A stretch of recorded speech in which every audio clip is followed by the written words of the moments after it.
प्रदेश कांग्रेस प्रवक्ता सुशील आनंद शुक्ला भारतीय जनता पार्टी के नेता मन के बयान ला राजनीतिक टिप्पणी बताई कि इनकी कलकत्ता हाई कोर्ट के फैसला ले राज्य से कोनो संबंध नहीं आवे।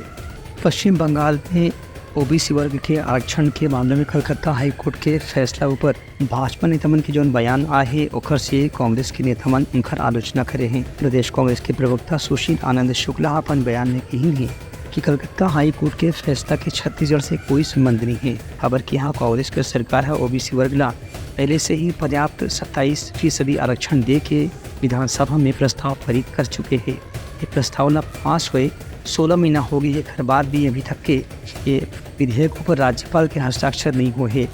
एक से पता चलती कि भाजपा खुद ओबीसी के आरक्षण के खिलाफ है। कलकत्ता हाईकोर्ट के फैसले को लेके भारतीय जनता पार्टी के नेताओं की जो प्रतिक्रियाएं आ रही हैं वो बेहद ही हास्यास्पद है।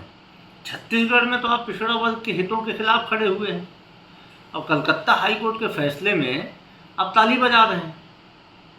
छत्तीसगढ़ में 27% आरक्षण विधानसभा ने सर्वसम्मति से पास करके पिछड़ा वर्ग के लिए माननीय राज्यपाल के पास भेजा हुआ है। 15 से 16 महीने हो गए, अभी तक वहाँ पे आरक्षण बंधक बना हुआ है सर्व समाज का। डबल इंजन की सरकार है, क्यों उसमें हस्ताक्षर नहीं करवा रहे हैं?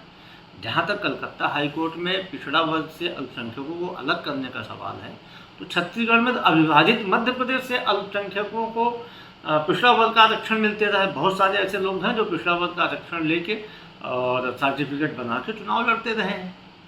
विभिन्न प्रकार की नौकरियों में उनको आरक्षण मिलते रहा है।